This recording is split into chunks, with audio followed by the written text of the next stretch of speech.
Hello and welcome to Film Whisperers, where two movie nerds talk all things movies with a contemporary lens. My name is Sarge. And my name is Matt. What do you want to talk about today? I know we were talking a little while ago about how we just recently marked the International Women's Day, which Yeah. comes up every year, March 8th. We were thinking it could be good to do something in relation to women in movies, as we've done We before always as do, well. yeah, it's like we did directors, we did roles, we did actresses. Are you a fan of action movies? I'll be honest, I'm not. No, sorry. I can appreciate some action movies, but I generally don't seek them out. Like, if I'm looking at what's out at the cinema and the action movies there, I'll always opt for something else first, unless there's literally nothing else. Yeah, same. I'm really not a fan of action movies. However, I think female-led action movies are something different, and I think we could agree that they're better than the male-led ones.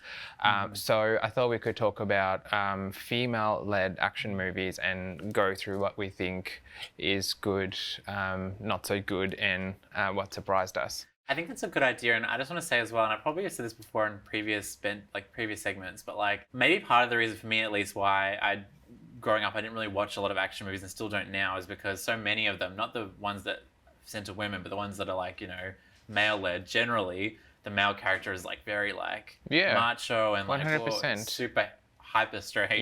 Yes. And so I just didn't connect with it. So maybe, I don't wonder if that plays into it a little bit. I definitely think that, and I think that it also creates this commentary amongst a lot of mainly straight men. That these are good films, and these are the films that men need to watch. Your Terminators, your Predators, and your Arnold Schwarzenegger type led films that for some reason it gets this good rap, and I don't understand it. When I was researching, female-led action movies, it was interesting how the internet tends to label these films as strong female leads. Right. And I don't know how I feel about that, because why are we calling action and women in that genre strong? I mean, what is a strong female lead? It's so true because, Sylvester Stallone wasn't called a strong male lead in Rambo. Exactly. Yeah, it's so true. And when we talk about strong females, whether people want to like it or not, I think Elle Woods is a strong female lead. Very true. There she is going to law school, winning cases.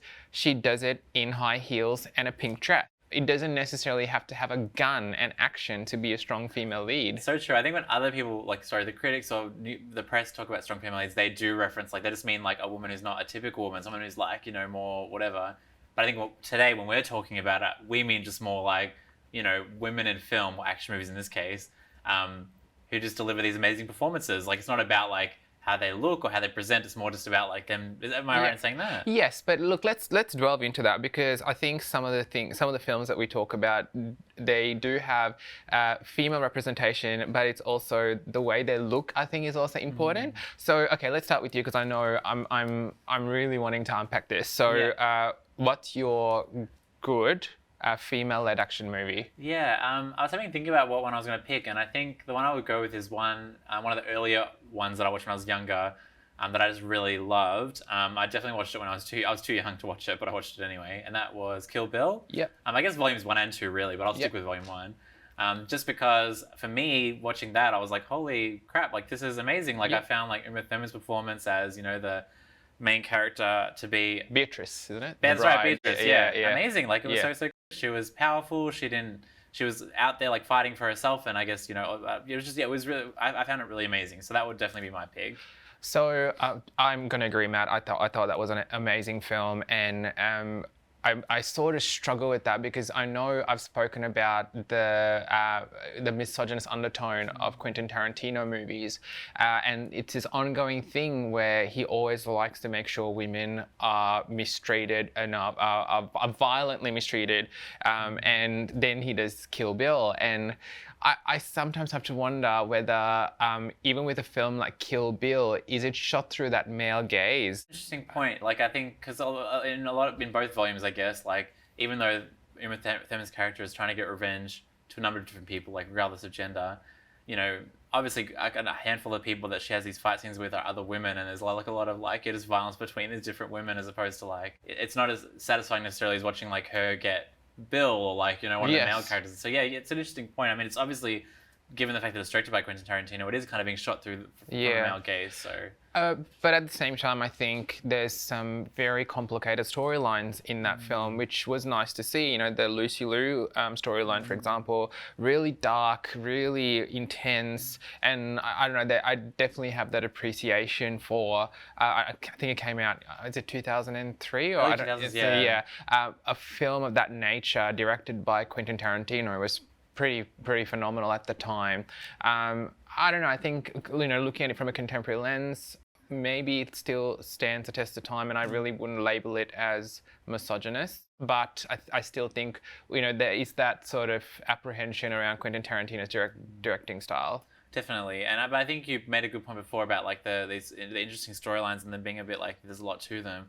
Like one thing I do appreciate about the movie is that not just Uma Thurman's character, but like you said, Lucy Liu's character, the other characters in the movie, the women in particular, they are like not one dimensional. Like they do have, you kind of get a sense of who they are, like because they give a lot of the backstory. They kind of tell you a lot of that. Whereas like in a lot of movies, they don't do that, particularly when it's shot through the male gaze. You Yeah. kind of get this really one-dimensional idea of what this female character is. Yeah. But within Kill Bill, I feel like at Yeah. least you kind of get a multifaceted idea of who they are, which Yeah. I do really appreciate. Yeah.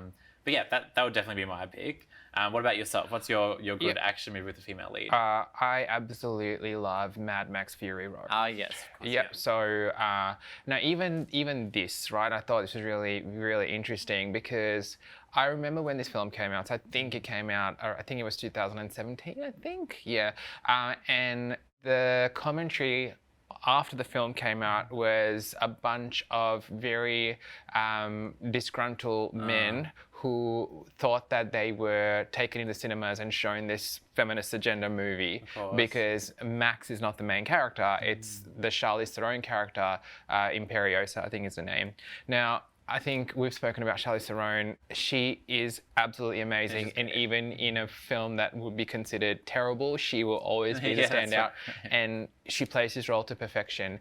And so here is almost like the opposite of Kill Bill. I believe this was still directed by a male. I'm pretty sure it was. I think so, yeah. But in Mad Max Fury Road, Imperiosa, she wears very little makeup. In fact, there's a lot of dirt on her face. She's got a shaved head, and that's the other side of, I guess, what female representation is in action movies. So I don't know what the right formula is. Is there does there someone need to wear this really sexy tracksuit pants, blonde long hair like Uma Thurman, and be representative, or have that female representation, or is it someone like Imperiosa, who's no makeup, dirt on the face, Almost like yeah.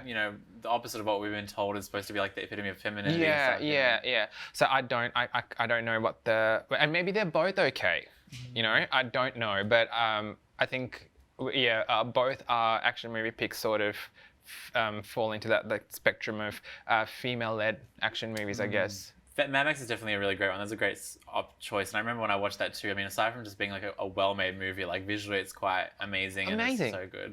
But Yeah. it was really cool to see. Because I don't know if it was like, do people know going into it that she was going to be the main character? No, Oh, they I don't didn't. believe so. So I believe that's what caused a lot of controversy, because men thought that it was a feminist agenda movie where they were taken into the cinema expecting Tom Hardy to be the lead, where he's barely in it, and Charlize Theron To be like just the side character sidekick, or like, whereas she led the entire thing. Wow. And I believe now, I think because now the cat's out of the bag, that's the future of Mad Max, that they're gonna do a film that's Imperiosa led. Wow. And I think, and I know that's going to be great. So they are working on another one? Yeah, they are, but they're trying to detach themselves from the Mad Max brand, because it's done now.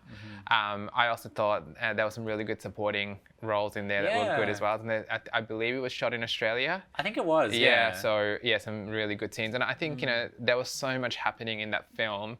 I almost thought at one time, this is borderline camp, Yeah. Yeah, it was Because just... they're all about like over the top. Not over the Yes, top. Like, it was very- over the top. Yeah. Yeah.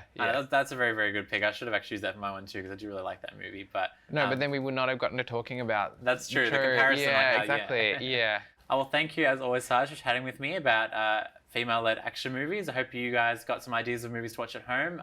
But thank you for tuning in. You've been watching The Film Whisperers on Ben TV.